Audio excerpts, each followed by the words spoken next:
Okay, we're now joined in the media center by Christopher Bell. If you have a question for Christopher, please raise your hand and we'll get you a mic. Who wants to start? We'll go to Zach. Zach Sterniel of Nascar.com. Christopher, I'm just curious what your emotions have been throughout the course of today. Obviously, a terrible day for the organization. Just what were your emotions throughout the course? Yeah, about the same as what it was through the whole playoff, the last handful of weeks. Just, you wake up first thing this morning and super excited and thrilled with life and where you're at and the opportunity given to you. And, to receive news like that a couple hours before you get in the car is extremely tough. But, it just really kind of puts it in perspective that what we're doing here is not the big picture for sure. So, yeah, just thinking of Joe.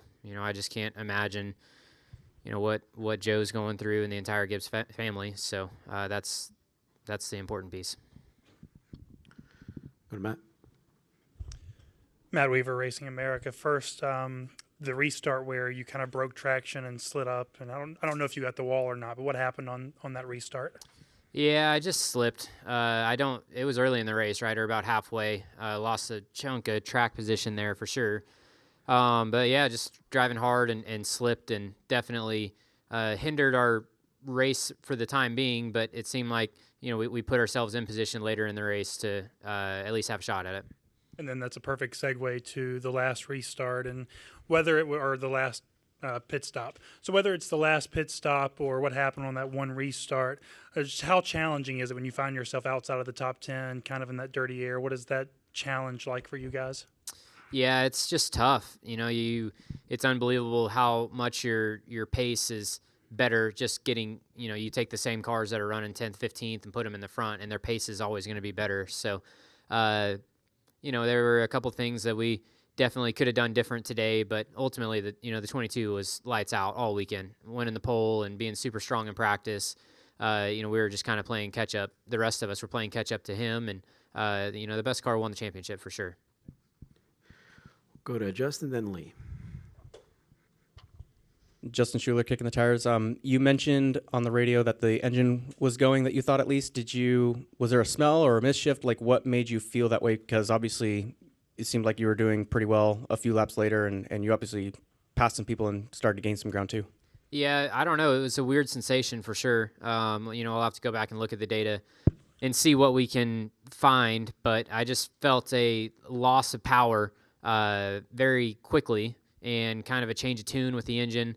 And then that lasted for a handful of straightaways before it kind of came a little bit back, and I didn't feel like I was at a huge detriment anymore. So strange, and maybe I was just feeling stuff. I don't know, but it would be worth looking at for sure to know what exactly was going on.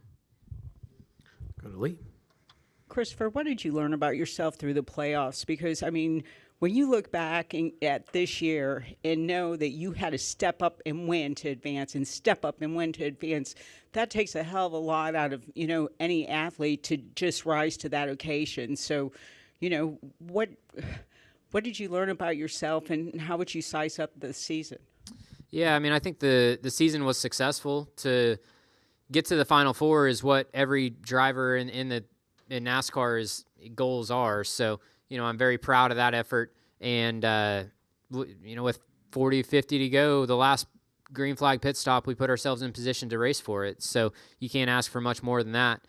And, looking forward to next year, or looking towards next year, I think we have potential to be stronger yet. And certainly we have room to improve at Phoenix. So, yeah, I'm very content with where we ended the season and proud of the effort on this 20 car. And I'm excited about the future with Joe Gibbs Racing. Go to Holly and then Jerry. Christopher, as you mentioned, you received this heartbreaking news right before the race. Did you guys meet as a team? How do you go forward, and kind of what were you told from leadership, or what did you tell them? But what was that like for you, having to do that and right before your championship race? Yeah, that was an experience like I've never gone through in my entire life. So, you just in that moment you don't know what's right and what's wrong, and you don't know if you should get in the race car and race, if you shouldn't race. And myself and Denny and I think the other JGR drivers were all in the same boat. We just didn't know what to do. And then Dave Alpern actually came back to the racetrack right before we left for driver intros, and he told us that we need to go out there and race, and that's what we did. But definitely just an incredible twist of emotion and a perspective change for sure. You think that this is the big picture, and then whenever you get news like that, you realize that it's a small picture in the grand scheme of things. Jerry? Jerry Jordan, kickingthetires.net. Christopher, we've heard Adam talk about how he sees your potential and your, almost unlimited talent level. What have you learned about Adam? Because I heard you say on TV you want to keep the game together, you want to go forward. And what have you learned about Adam along this journey to the final championship 4?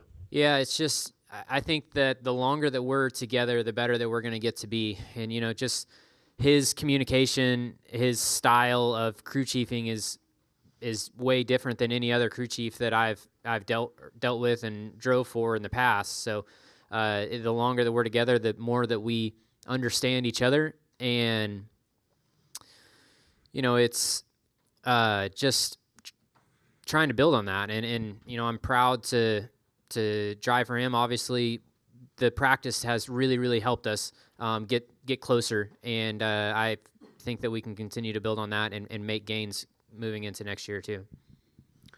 Do we have any questions in the press box? No questions. Thank you. All right, Christopher. Oh, you have a question over here? Okay, well, and we'll wrap it right here. Cooper Burns, BlazeRadioOnline.com. One of those last pit stops, obviously, there was some trouble on the left rear tire. Could you talk about, kind of the emotions you were feeling as you were just waiting for that tire to be put on the car?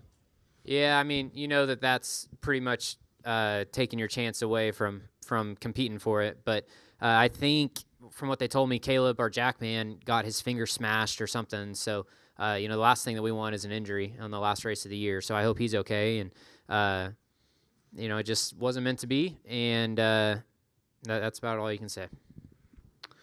Okay, Christopher. Well, thank you for the time, and have a great offseason. Congrats on a great year. Happy off season.